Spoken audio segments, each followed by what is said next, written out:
Hello বন্ধুরা, আমি doctor Tarakchandra সরকার বলছি। আজ হোমিওপ্যাথি মেডিসিন ক্রিওজোট নিয়ে আলোচনা করব।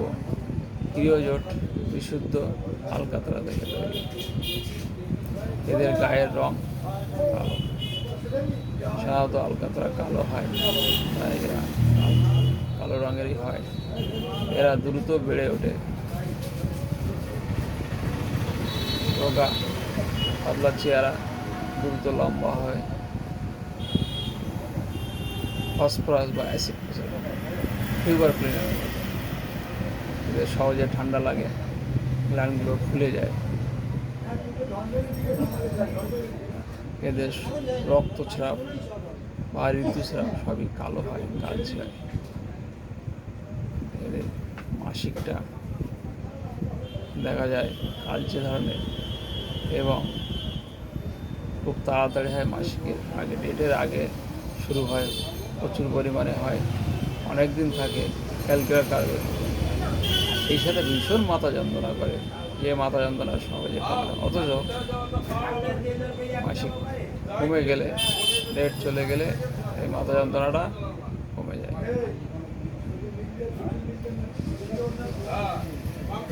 এদের সাদা স্রাব দেখা যায়। তবে একটা মজার কথা বলি, যে মাসিকটা ফুলে এদের বেশি দেখা যায়, আর চলাফেরা করলে এদের কমে যায়। এদের সাদা স্রাব দেখা যায়, যেটা প্রচুর পরিমাণে হয়, দুই মাসিকের মাঝখানে হয়। খুব দুর্গন্ধ, খুব চুলকায়, ভিজে যায়, দুর্গন্ধ বেরোয়। সন্ধ্যের দিকে এই চুলকানাটা খুব বাড়ে। সাইডে চুলকানি হয়, ভিজে যায়, এটা সন্ধ্যের দিকে বাড়ে।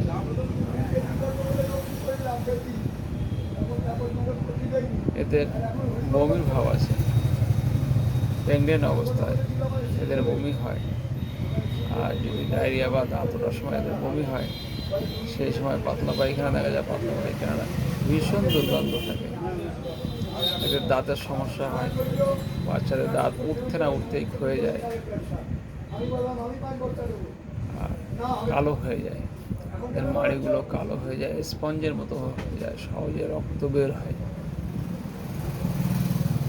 স্টোভেশিয়া ক্রিয়ার মতন দাঁত এদের নষ্ট হয়ে যায়।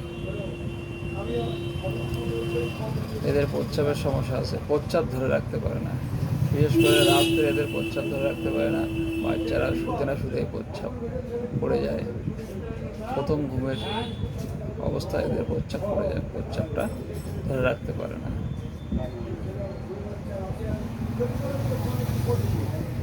এদের সমস্ত সমস্যাগুলো বাড়ে ঠান্ডাতে, ঠান্ডা হাওয়ায়, জলে, সন্ধ্যার দিকে এগুলো খুব বৃদ্ধি পায়। আর বিশেষত গরমে এদের সমস্যাগুলো কমে। এদের যে মাড়ি ঘা হয়, ভিটামিন সির অভাবে, স্কারবি রোগ বলে, ভিটামিন সির অভাবে এই ভিটামিন সি জাতীয় খাবার খেতে দিতে হয়। বিশেষ করে ফল ও শাকসবজি বেশি খেলে এই দাঁতে বা মাড়ির ক্ষয়ে যাওয়াটা কমে যায়। আর এর পোটেন্সি 6,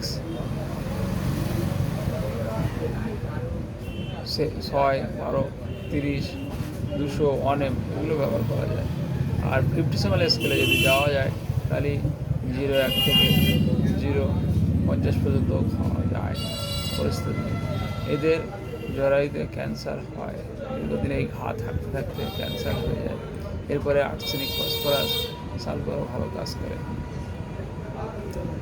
এদের মাসিকটা যেহেতু দীর্ঘদিন ধরে বারবার হয়, সেক্ষেত্রে আমরা সালফারও ব্যবহার করতে পারি।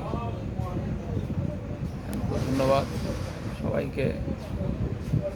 এরকম ভিডিও পেতে শেয়ার, লাইক ও কমেন্ট করবে ও সাবস্ক্রাইব করবে, যাতে পুনরায় আবার ভিডিও করতে